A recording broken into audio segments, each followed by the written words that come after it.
Hi everyone, it's Emma Vigling with TYT Politics, coming to you live again to talk about the Rex Tillerson hearings for Secretary of State. They are still ongoing, but I wanted to give you an update and talk about what has been said so far because I'm sure there will be more to say as these hearings continue.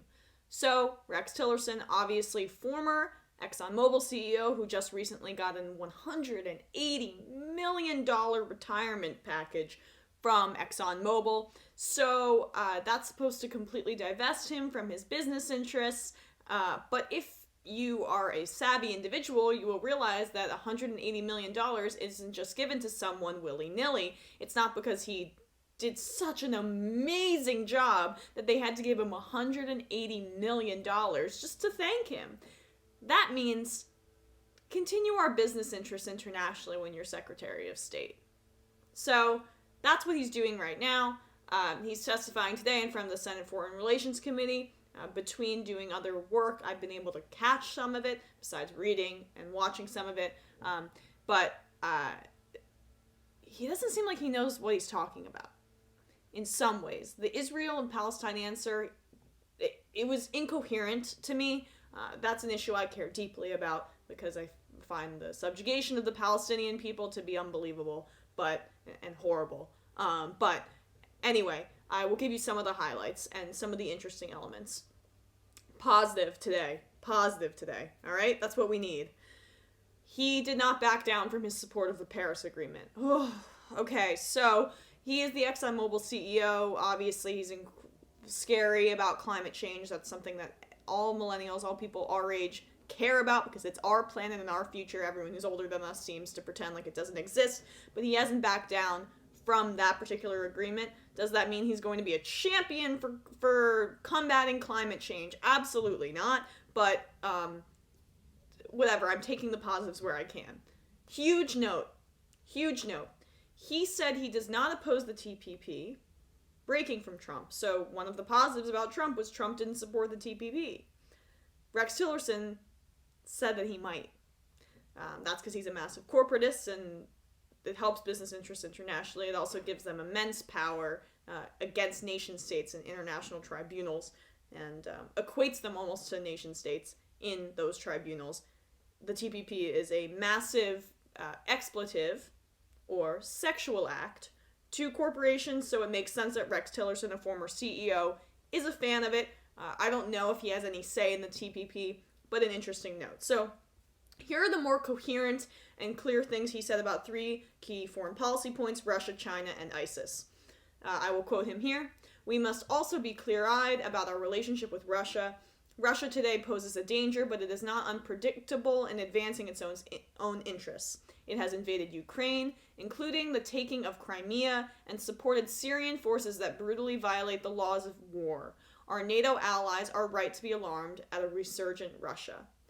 Tillerson also said that he was caught by surprise by Russia's taking of Crimea, but didn't hold punches when it came to the Obama administration. He said that the Obama administration was weak in its response to Russia, and that directly led to Russia's taking of Crimea, and he would have done something differently. He said that he would have had U.S. support, whatever that means, for Ukrainian forces. So, Russia, I guess, look, Obama can be justifiably criticized for kind of just letting Putin and Russia take Crimea. I think it's a tiny bit of a stretch for criticism, but I don't think that that's necessarily a terrifying answer. Tillerson is trying to prove to the Senate Foreign Relations Committee that he is not buddy-buddy with Putin. Google images will show you something different when they're just having a grand old time laughing together, but, it's all political posturing. Secondly, Tillerson did not officially say that he has supported sanctions against Russia, but he said they were a powerful tool. He kept getting hammered on sanctions throughout the entire confirmation process, although it's still ongoing. It's so much so that ExxonMobil itself had to tweet out, let's be clear, we engage with lawmakers to discuss sanction impacts, not whether or not sanctions should be imposed. So ExxonMobil itself had to defend its former CEO and current shill in the Trump administration, or soon to be. They're going to confirm him, I think. And defends, please continue to advance our interests. Another thing that happened, interesting note, Marco Rubio was going after him, if you recall. Rubio has been very critical of Donald Trump's alleged ties to Russia and Russia's alleged interference in the election. I mean, again, the United States is propaganda all the time in different countries and releases certain information and doesn't release others, so a separate issue. But Rubio he has an older constituency, he's Cuban, a lot of his constituents are Cuban, so going after Russia is good politics for him, and he hammered him for not saying that that Putin was a war criminal. He wanted Tillerson to say Putin was a war criminal. Putin did not. He also hammered him on if Putin was responsible for the election hacking. And Tillerson said, I think that's a fair assumption. So also today, Donald Trump admitted, theoretically, that Putin was likely involved in the hacking of the DNC. Didn't really apologize for it, and kind of blamed it on the DNC. So, total Trump move for you. Now on to China. This is his quote about China. We should also acknowledge the realities about China. China's island building in the South China Sea is an illegal taking of disputed areas without regard for international norms. China's economic and trade practices have not always followed its commitments to global agreements. It steals our intellectual property and is aggressive and expansionist in the digital realm. It has not been a reliable partner in using its full influence to curb North Korea. China has proven a willingness to act with abandon in pursuit of its own goals, which at times has put in conflict with America's interests. We have to deal with what we see, not with what we hope. So, this is sort of confirming what a lot of people have speculated, that, I think, in my opinion, Tillerson's tough talk against Russia is really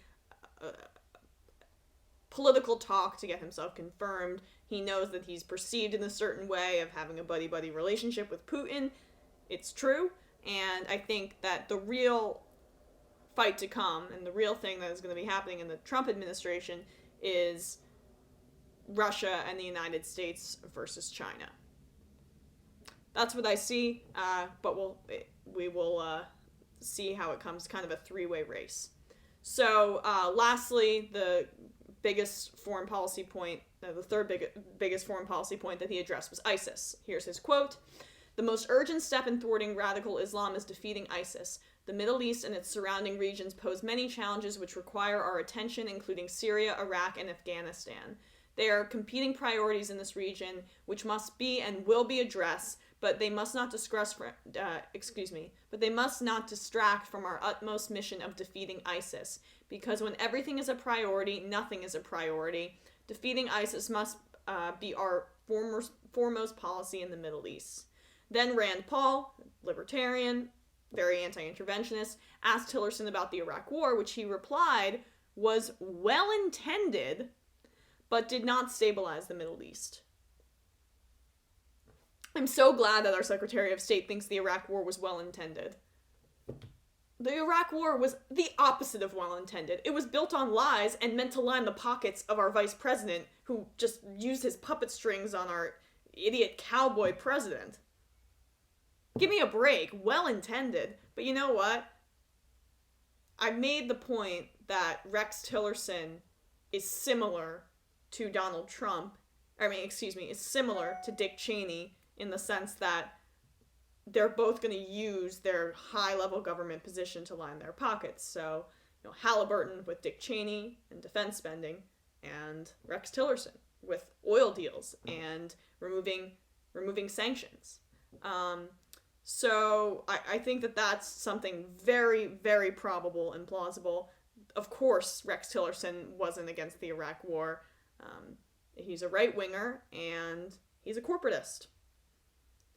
If you're those things, the Iraq War was really great for you. But if you're a regular American, or if you're a veteran, or if you're someone who doesn't like seeing American troops die, or Iraqis die needlessly, then you're shit out of luck.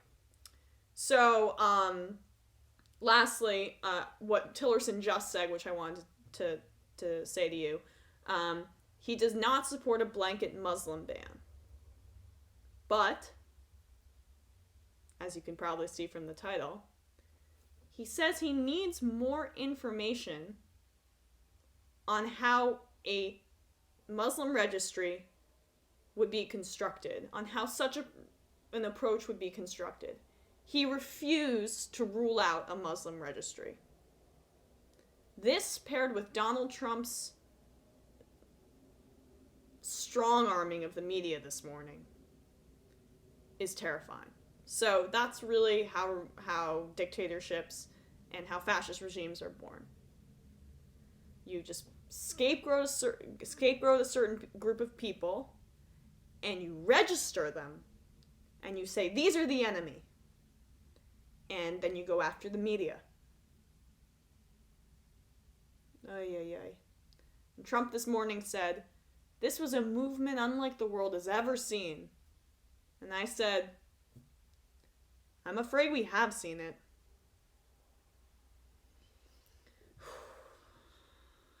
Just so you know, ExxonMobil has operations in 59 countries throughout the world. Canada, the US, Brazil, Russia, China, Australia, Saudi Arabia, Iraq, Turkey. So a lot of these, and India. So a lot of these areas are going to be of significant importance. Oh, and Mexico, of course, in his international dealings. So that's something that we need to be definitely keeping in mind. All right, I'm going to keep you guys updated on this situation as best as I can. And I'll try not to get too depressed because I need to be peppy for you. That's why I have this lovely coffee mug. It keeps it all warm.